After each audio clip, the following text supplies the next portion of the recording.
Oh my god. Oh my god. Oh man. This episode has proven to me that finally this show has shown in this season that it's gotten its shit together. And I am still worried that it could easily fall apart in the final 3 episodes, don't get me wrong. But for right now, with this episode right here, it has proven to me that that pretty much it's... God, I don't even know where to begin because of the awesomeness. I don't know where to even start. Oh, man. So, yeah, but before we get started, actually, let me say this. Let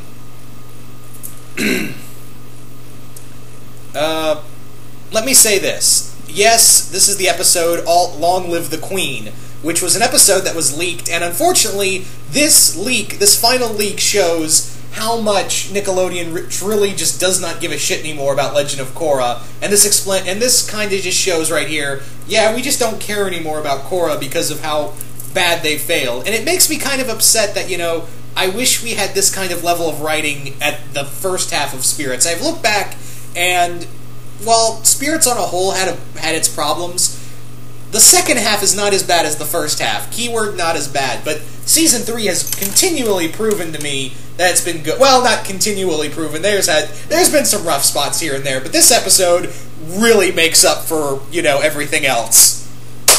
So yeah, I know this episode has been leaked, so if you do not want to be spoiled, you guys can hit the back button right now and zip out. But if you want to stay, I guess you want to see you've seen the episode, or you want to get spoiled. So I'll give you guys a few seconds to pop out. Okay, so I'm guessing if you're still here, that means you want to be spoiled, or you've seen the episode already.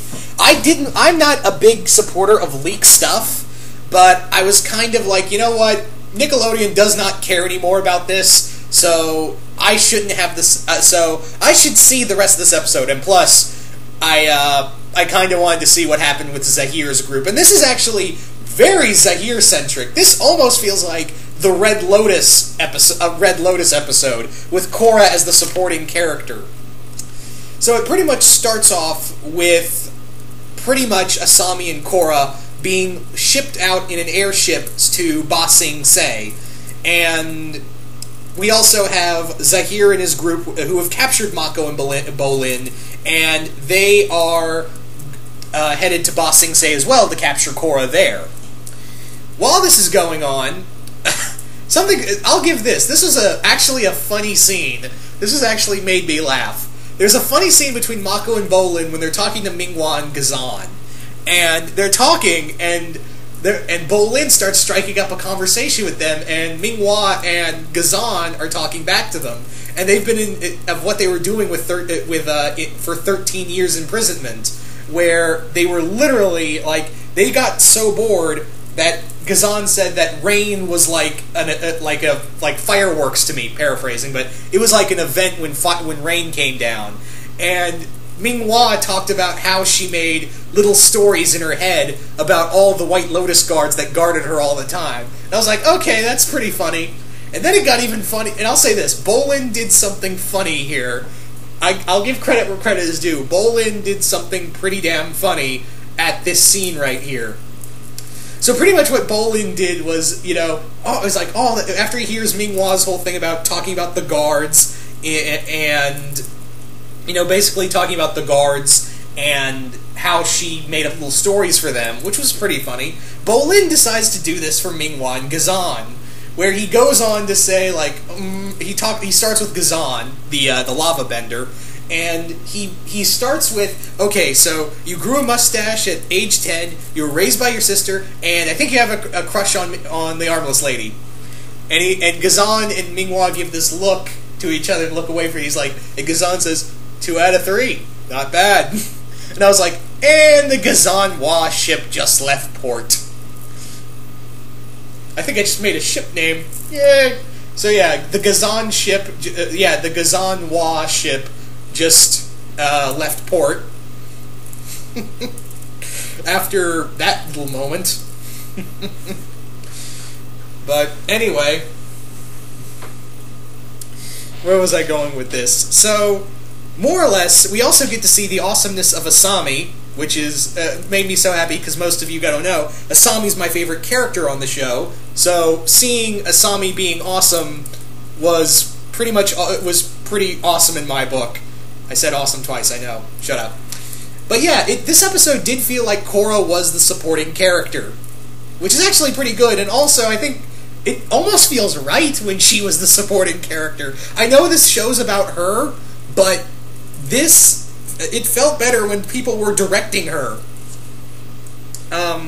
But anyway, Asami pretty much breaks out of the, pretty much charms one of the airship's guards, who is voiced, I believe the voice actor who did that is the same guy, Danny Kaufman, I think his name is. Most of you guys would know him best as Jimmy Olsen from the Superman animated series, and of course, Danny Phantom.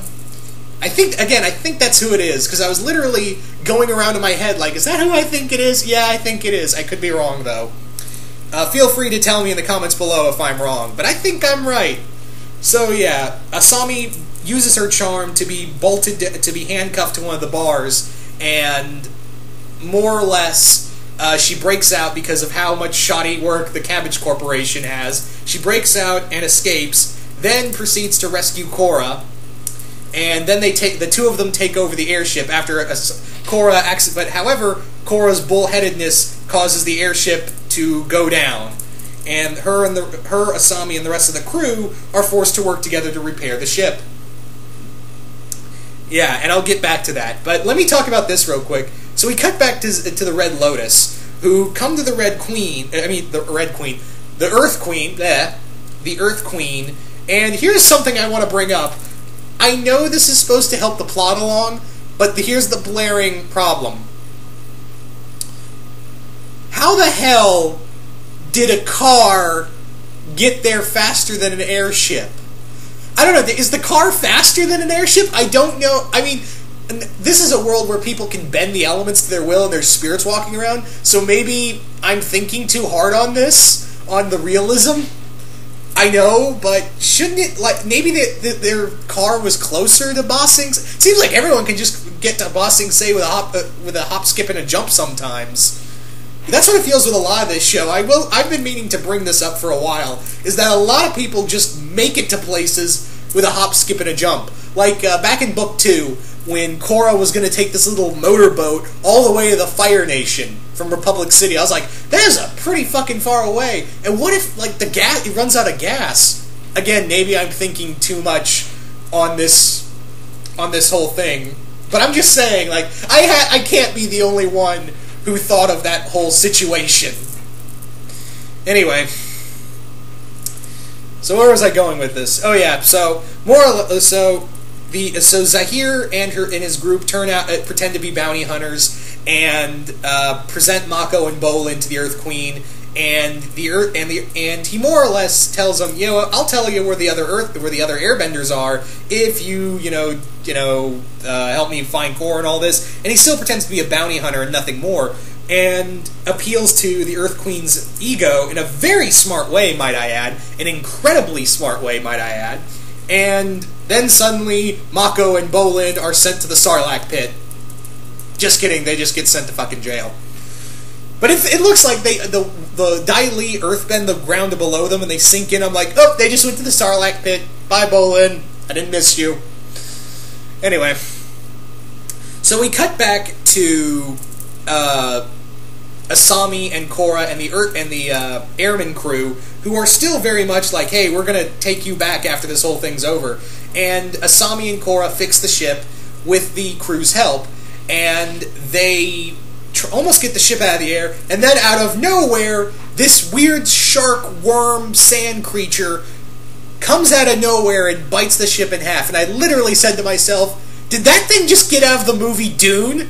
No, really. Look at that thing and tell me it does not look like one of those giant sandworms from Dune. Anyway. I just wanted to bring that up. So yeah, it's not really a spirit, it's more like a giant worm, shark, sand thingy. So yeah, they all have to run from giant sand jaws, and more or less they make they use the spare parts from the ship that gets bitten in half, and they make a sailboat that the sandbenders use, that kind of like the sandbenders use. And this also leads to a very funny reference at the end of the show, at the end of the episode, from Asami talking to some sandbenders, which I thought was clever. I was like, ah, I see what you did there. Very clever. But yeah, I'm not going to say what that reference is. You have to find that out for yourself, and maybe if you watch it, you'll like it. It's a very funny reference. Very obscure too. But anyway, so they're trying. So Korra airbends the sail as they escape from the worm monster, and I'll get back to that.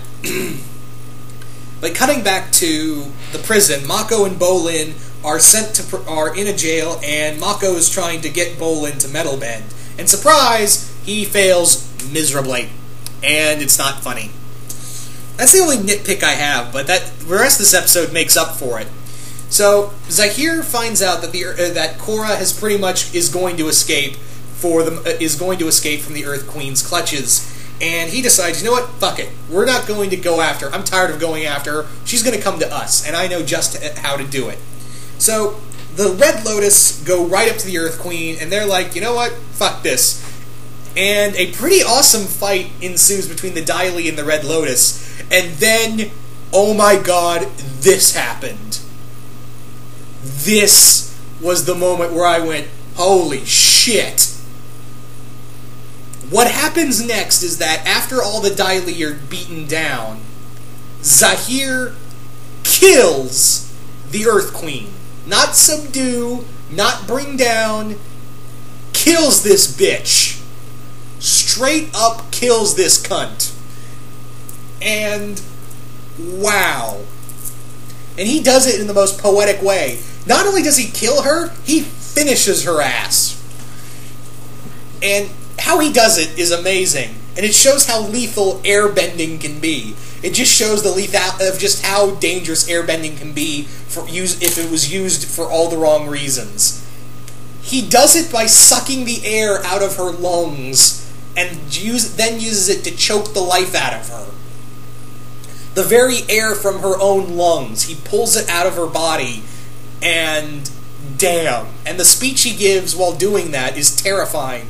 And at that moment, after he kills the Earth Queen, which in hindsight was kind of pointless, but I guess she just helped prove Zahir's point, so I'll give him that. She was the embodiment of everything Zahir stood against. So I'll say that. I thought about it for a second. I was like, she was kind of pointless in the long run, but she proved as a plot point to prove that she was everything Zahir hated. So I'll give them that. I'll say that much.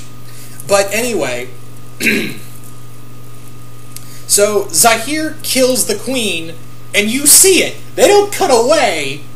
You watch this woman die. You watch Zahir horribly kill, and I say horribly, it's not like bloody or anything, but it is kind of graphic. Like, and I applaud, and I actually gave applause to that scene of having the balls to have that, because all the other Avatar deaths have been usually like off-screen or they cut away. Well, you kind of saw Zhao's death. You did see Zhao's death. They didn't show Jet's death, but in a way, you did see Zhao die, when you saw Zhao die, but this is the first time you see someone, damn. Just damn. Anyway, so after that happens, Zahir and his crew announce to Ba Sing Se that, hey, I just killed the queen, and let me get my Bane voice here. Ba Sing Se is yours. Enjoy it. We give it back to you, the people. No, really, it literally feels like the Bane speech. It really does feel like when Bane storms Blackgate. It almost has that same sense. It has that same meaning, too. And Ghazan tears down the walls between the Ba Sing Se's rings, and chaos ensues. like Dark Knight Rises level ensues. So yeah, that fucking happened, and then Zahir comes to Bolin and Mako, and pretty much says, "I want you to give the Avatar a message," which I can only imagine what that message. We don't know what the message is yet, but we can only assume. Anyway, getting back to this, is that after Asami and the airmen and Korra, Asami, Korra, and the airmen all come back to the Misty Palms Inn. They find Naga, who, by the way, was found by Lin. I forgot to mention that earlier, I'm sorry. But yeah, Lin has been on their trail and finds Naga and Pabu in a really kind of cute scene that, meh. It was kind of a minuscule scene, so that's more or less why I didn't bring it up earlier. But anyway, getting back to this, we get back to all of them, and there we see Asami and Korra find Lin, her father, and Lord Zuko. Which I was afraid Zuko wasn't going to do anything else after his initial show up. There was a part of me was afraid that he was just going to show up and team up with Eska, Desna, and Tonrock, and then just go away. I was afraid of that, like, oh, he's just here for the fans, but nope, he's here for the rest of the... Hopefully, he's here for the rest of the episodes. For the last 3 remaining episodes, which I'd be all fucking for. But anyway, so it's that time when Korra finds out that, you know, the Earth Queen's been killed. And the announcements have been going all over saying that, you know, the Earth Queen is dead, Ba Sing Se is now in a state of rebellion, there are riots, there's looting, there's people saying Deshe, Deshe, Basha, Basha, not really, but let's, for the sake of it, that's what's going on. That is literally what is going on in Ba Sing Se right now. And I'm kind of imagining right now that a few people are going to be doing that, doing the music from Dark Knight Rises and putting it with that scene, with those scenes. I'm looking at you, Jason Voorhees 2011 and the Hellish Smile. I'm looking at you two the most. Anyway, but no, this episode was amazing. I loved it. The humor was actually pretty good. Bolin was still kind of annoying, but that's a minor nitpick at best. But this episode was really good. This, again, feels more like a Zahir-centric episode, and Korra feels more like the supporting character in this one. But it does have this feeling at the end of the episode of like, oh shit! Like at the end of last episode where I have that oh shit moment. This time around, it does feel like the stakes are finally, you know, the stakes are really high. Everything is about to be fucked. And yeah, I am really super duper awesome Omega excited to see how the last 3 episodes turn out. I never thought I'd say that about this show, is that this show is actually, like, these episodes have been really good. Korra's been actually really good, and it sucks that it had to be a season that, you know, Nickelodeon itself does not give a shit about, and I really feel bad about that. But yeah. Anyway, this episode was great. Go check it out. It's been leaked online, but you can obviously, if you can probably find it today. By the time of this recording, as of this recording, well, actually no, it's probably still late. It's probably still before this recording. You can wait till tomorrow, as of this recording, to see the episode and just bask in the awesomeness. But oh my god, this episode was so great, just so good. I'm going to go watch it again, actually. Anyway, once again, I hope you all enjoyed this, and I'm out.